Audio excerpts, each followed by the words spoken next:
A top Western-backed conference on Syria meets on Wednesday to boost support for the country's new opposition alliance, the National Coalition.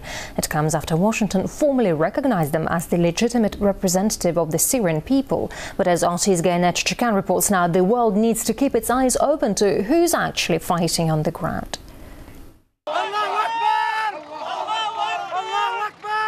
They call themselves martyrs. All those you see around you, the fighters you see, are living martyrs, and the living martyr has already sacrificed his soul for this country. Syrian rebels say they will stop at nothing to defeat Assad. Some of them are so proud of their deeds that they post them on the web, including the execution of prisoners or having a child behead a man who was presumably an Assad supporter. Atrocities are committed on all fronts during Syria's bloody civil war. According to many accounts on the ground, it's Islamist groups that do most of the fighting on behalf of the rebels. Dr. Tawfiq Hamid was a member of a jihadist organization 25 years ago. He later became a vocal opponent of radical Islam. The jihadists have no problem to behead people alive. You deal with people like bin Laden and the radicals of Al-Qaeda who have no hesitation to use any form of weapon to really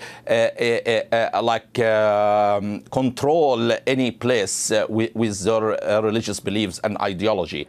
Representatives of opposition fighters came together in Turkey last Friday to form a unified command, with the support of the so-called Friends of Syria, including the Gulf states, the US, the UK, and France. One of the delegates at the meeting says 2/3 of the Islamist-dominated anti-Assad groups have ties to the Muslim Brotherhood and Salafists. People here in Washington don't seem to understand that if you don't like the government in Cairo, or if you do like the government in Cairo, I guess I should say, then you will love the government that comes to power in Damascus, because you will see a Sunni Muslim Islamist government, a Muslim Brotherhood style government that is absolutely intolerant, fundamentally hostile to the West. Washington has failed to officially denounce the many suicide bombings perpetrated by the rebels in Syria, preferring to focus on the wrongs committed by the Assad regime alone. The U.S. is also ramping up the rhetoric about the possibility of the Assad government using chemical weapons against civilians, something that Damascus says would be suicidal.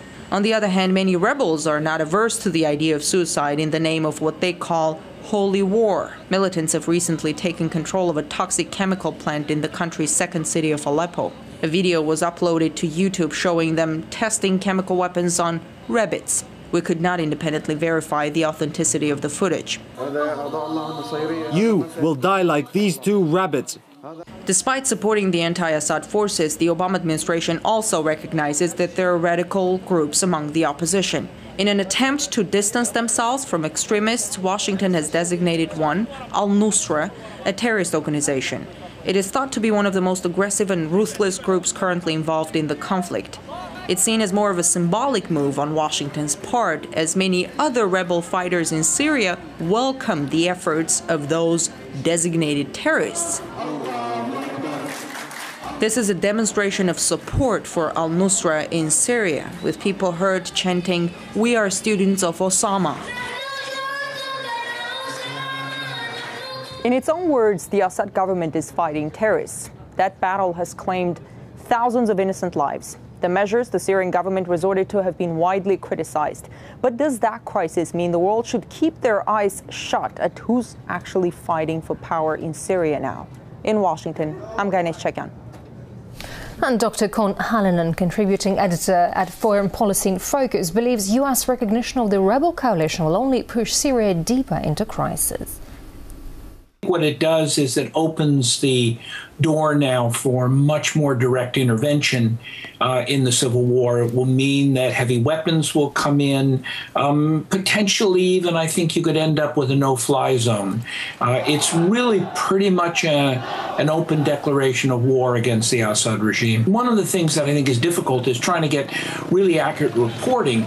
It seems as if the Assad regime has sort of its back against the wall, and yet at the same time, it doesn't seem as if the opposition could really hold on to territory. I mean, this could be a long-running thing. This could go on for a couple of months. I think the U.S. recognition here will accelerate the pressure on the Assad regime. This is just a terrible mess at this point, and I think if it ends without a political resolution, which is that's the direction it's heading in a military solution to it, I think the ripples from this are going to go all over the Middle East, and they're going to be there for quite some time.